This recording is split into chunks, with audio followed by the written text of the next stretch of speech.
जय श्री कृष्णा सभी बहन भाइयों के लिए। कैसे हो आप सब? भगवान की कृपा से सब बहुत अच्छे होंगे। मैं भी ठीक हूँ। स्वागत है आपका आपके YouTube चैनल सरिता राघव में। तो जिन बहन भाइयों ने अभी तक चैनल को सब्सक्राइब नहीं किया है तो प्लीज़ वो पहले चैनल को सब्सक्राइब करें, लाइक करें और शेयर करें।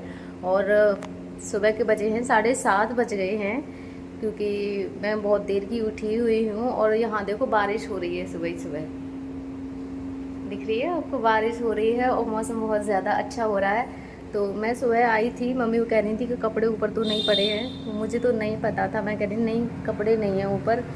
फिर बाद में याद आया कि हाँ कपड़े पड़े। मैं रात थोड़ा लेट सुखा के गई थी, तो ये देखो मैंने कपड़े तो हटा के रख दिए हैं। सबसे पहले कपड़े उठाए थे मैंने यहाँ से। और मौसम हो रहा है बहुत ज़्यादा अच्छा। देखो बादल हो रहे हैं, छोटी छोटी बूंदें हैं अभी, मतलब ज़्यादा तेज़ नहीं है। तो थोड़ा मौसम ठंडा भी हो जाएगा, क्योंकि बहुत ज़्यादा गर्मी हो रही थी। और अब मैं जाऊँगी नीचे, अपने हस्बैंड के लिए खवाऊँगी जूस वगैरह कुछ भी। तो आज तो चलो सुबह ही सुबह बारिश हो गई, मौसम भी थोड़ा सा अच्छा हो गया है। और अपनी तो कोई फिक्र नहीं है, लेकिन ये हस्बैंड बहुत ज़्यादा परेशान हो जाते हैं। उन्हें तो कूलर में ही थोड़ा लाइट चली जाए ना तो इतने ज़्यादा बेचैन हो जाते हैं वो गर्मी की वजह से। ऐसे सड़े सड़े से मुंह बनाते हैं, पड़े पड़े। कह तो सकते नहीं है बेचारे कुछ भी, ये है कि उन्हें कोई परेशानी होती है ना तो वो बस मुँह बनाते हैं। तो उससे पता चल जाता है कि हाँ इन्हें कुछ परेशानी हो। घबराने का से चेहरा भी अलग ही दिखता है इनका। और पसीने तो बहुत ज़्यादा आती हैं, तो पसीनों से तो पता चल जाता है कि हाँ गर्मी लग रही है। अब देखो सो रहे हैं, मौसम ठंडा हो गया है तो हवा भी बहुत ज़्यादा ठंडी आ रही है। हेलो, उठ जाओ। कैसे गाल पिच के पड़े हैं। जब ये ठीक थे ना तो इनके जो गाल हैं ये बहुत ज़्यादा मोटे मोटे थे, ऐसे लटके हुए थे दोनों तरफ से। अब तो बिल्कुल ऐसे हो गए हैं, पतले से। बहुत ज़्यादा बस क्या करें, परेशानी ही ऐसी है। और देखो मेरा बेटा तो ये भी अभी सो ही रहा है ऐसे, ये भी सो ही रहा है। और चाय वगैरह तो हमारी खैर हो ही गई है, क्योंकि हम बहुत देर के उठे हैं। मैं तो थोड़ा लेट ही गई थी ऊपर। ये मेरी लड़की है, ये 2 दिन से अपनी बुआ के घर पे सो रही है। ये आ गई तू? हाँ, मजे आते हैं तुझे बुआ के घर? क्यों सोती है वहाँ पे? मन करता है तेरा? हाँ तेरा मन करता है, मुझे सब पता है। 2 दिन से ही अपने बुआ के घर पे सो रही है। ये कह रही है वहाँ पे मुझे अच्छा लगता है।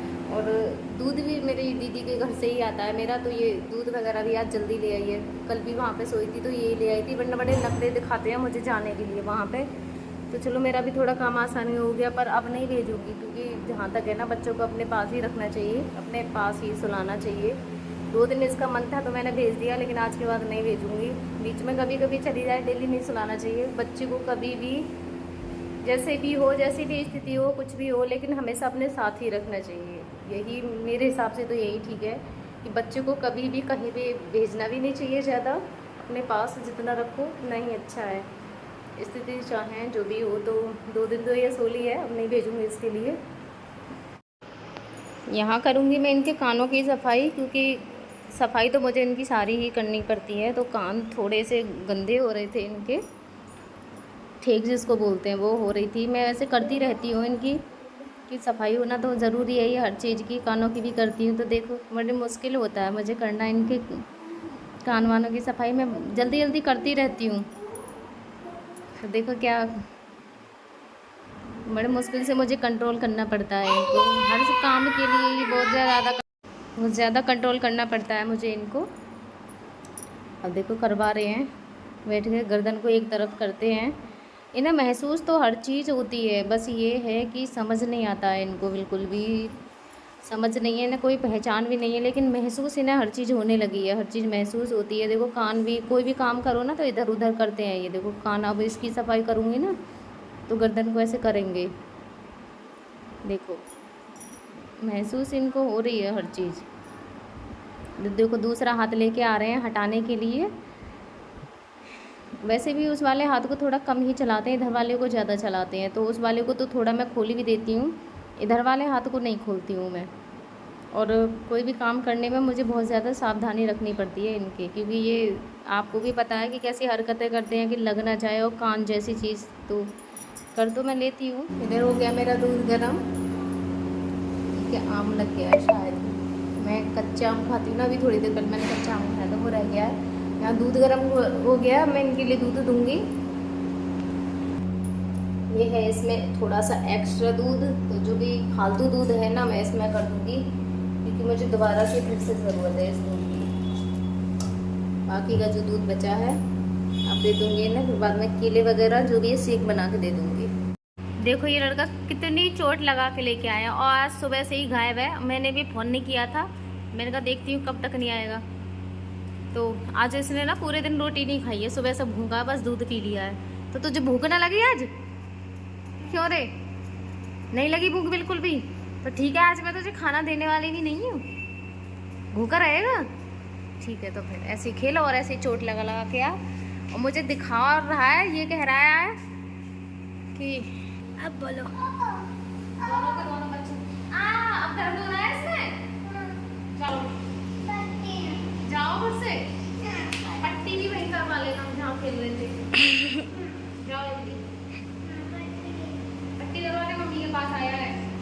सुबह से भूखा घूम रहा है ये लड़का, और लड़की तो अभी आई भी नहीं है। वो कहाँ है? उसने रोटी खाई। उसने रोटी खा ली है कहाँ? पल्ले का अब ये भी गई है। अब ये भी गई है।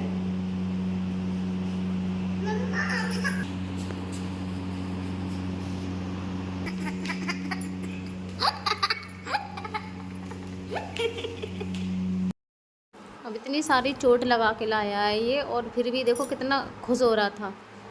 और फिर अगर थोड़ी भी चोट लग जाती है ना, तुरंत आके मुझसे बोलते हैं मम्मी मेरी पट्टी कर दो। पट्टी करवाने का भी इतना ज़्यादा शौक़ है उनको कि पता है मम्मी पट्टी करेंगी। और सारी चीज़ें मेरे पास भी हैं, चलो मैं कर देती हूँ, वरना चोट भी इतनी कम भी नहीं है इसके। पूरे ये कोनी पे लगा के लाया है, खुश हो रहा है। डर की वजह से भी ये कुछ मुझे बता करते नहीं है ऐसे कि मम्मी मारेंगी। अब ये तो भूखा रहा है पूरे दिन, और अब मैं इसकी पट्टी कर दूँगी। तो इसको भी शौक़ रहता है बच्चों को, थोड़ी सी भी चोट लग जाएगी ना तो पट्टी कर देंगे, मम्मी पट्टी कर दो। थोड़ी सी चोट के लिए भी बोलते हैं मम्मी पट्टी कर दो। तो इसीलिए अब देखो ये खुश हो रहा है कि इसकी पट्टी हो रही है। इसे ये नहीं है कि मेरा दर्द हो रहा है, दर्द का जरा भी वो नहीं है, बस ये है कि इसकी पट्टी हो रही है। और सारे के सारे बच्चे मिल जाते हैं अभी छुट्टियाँ, तो वो शोर तो करते हैं जब सारे बच्चे। ये देखो मेरे भांजे हैं, ये झूठे की पट्टी करवा रहे हैं अपने, ज़बरदस्ती करते हैं मामी अब मेरी भी पट्टी कर दो। तो देखो अब ना सुनो ना तो ज़बरदस्ती करते हैं। अब क्या करें, बच्चे हैं, थोड़ी सी सुननी भी पड़ती है बच्चों की। अब ये देखो झूठे को हाथ लेके खड़े हैं, मामी मेरी भी पट्टी कर दो। और थोड़ी सी करनी तो पड़ेगी ही, वरना मानेंगे नहीं बच्चे। पट्टी करवाने का बड़ा शौक़ समझते हैं बच्चे। भगवान ऐसे किसी को दिन ना दे कि ऐसे वो करने पड़े। तो अब ये देखो झूठे की पट्टी हो रही है इनके नगले की। बस यही है, बच्चों को खुश करने के लिए थोड़ा सा करना पड़ता है। बच्चे तो बच्चे ही होते हैं, आप भी जानते हो बच्चे कैसे होते हैं, उन्हें तकलीफ़ है कम, खेल ज़्यादा दिखता है हर चीज़ में। ये खेल समझ रहे हैं इस चीज़ को भी। वो मेरी बेटी है, उसकी उंगली में कहीं थोड़ी सी चोट लग गई होगी तो वो उसको ही रोज़ मुझे दिखाएगी मम्मी ये देखो मेरे चोट लग गई है उंगली में, और इस पर दवा लगा दो। तो 2-3 दिन से मैं उसकी भी दवा लगा रही थी, और ये देखो अब भी पट्टी के लिए कर रही थी ज़बरदस्ती, पट्टी कर दो मेरे। और चोट भी है नहीं, थोड़ी सी चोट है, वो सही रोज़ दिखाती है मुझे मम्मी मेरी पट्टी कर दो।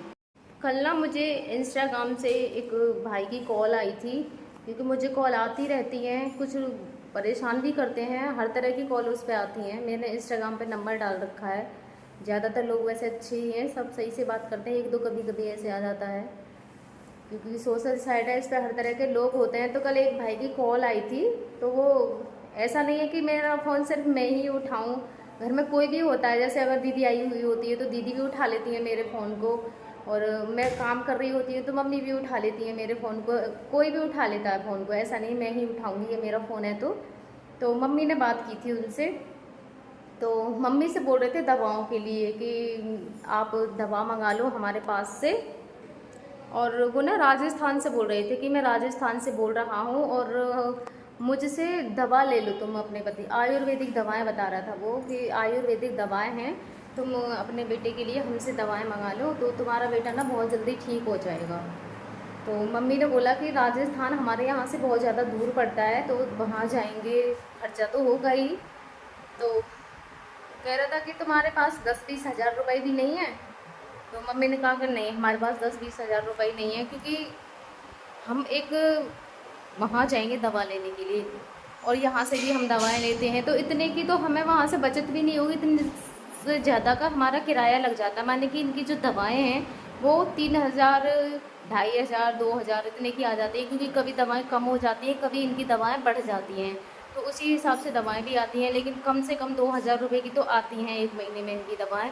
उससे आगे इनका बजट जो है बढ़ ही जाता है, कभी दवाएं घटती बढ़ती रहती हैं, तो कभी 2,500, कभी 3,000, इस तरह की इनकी जो दवाएं हैं खाली वो इतने रेट में आ जाती हैं। तो वो कह रहे थे कि जो दवाएं हैं वो आप हमसे मंगा लो, तो इतना तो हमारा वहाँ जाने में किराया ही लग जाएगा। तो कह रहे थे तुम्हारे पास 10-20 हज़ार रुपये भी नहीं है। मम्मी ने कहा नहीं, हमारे पास नहीं है, और इनकी दवाएं तो चल रही हैं। तो खुद की दवाओं के लिए तो वो कह रहे थे कि 1 महीने में ठीक हो जाएंगे हमारी दवाओं को खाने से। और जब उनसे मना कर दिया दवाओं के लिए, तो वो कहने लगे कि जैसी हालत है आपकी लड़की की, ये बचेगा नहीं, मतलब ये बचेगा नहीं। जब उनकी दवाएं खिलाते थे तो 1 महीने में ठीक होने वाले थे, और जब दवा लेने से मना कर दिया उनकी दवा लेने से, तो कहने लगे कि ये बचेगा नहीं, इसकी हालत ऐसी है। मतलब इतने स्वार्थी लोग हैं कि अगर उनसे दवा ले लेते तो ये ठीक हो जाते, और जब दवा लेने से मना कर दिया तो ये ठीक नहीं होंगे, क्योंकि वही तो भगवान के भेजे हुए दूत हैं। उन्हें ही सब कुछ पता है कि ये ठीक होंगे या नहीं होंगे। ना बोलने में ज़रा भी लोगों को झिझक भी नहीं लगती है कि हमें कौन सी जगह क्या बात बोलनी है। कोई मतलब नहीं है किसी को क्या तकलीफ़ होगी, कि जो आदमी पहले से इतनी तकलीफ़ है, हमारे ये शब्द किसी के लिए कितना दुख देंगे, ये समझ में भी नहीं आता है, सिर्फ एक स्वार्थ के लिए। क्योंकि दवा अगर उनसे ले लेंगे तो मेरे हस्बैंड ठीक हो जाते, और जब दवा लेने के लिए मना कर दिया तो ये कभी ठीक नहीं होने वाले, बचेगा ही नहीं, ऐसे उसने बोल दिया आसानी से। मुझसे नहीं बोला, मेरी मम्मी से बोला था उन्होंने, किसी से भी बोला सही, लेकिन बोला तो मेरे हस्बैंड के लिए ही है उसने।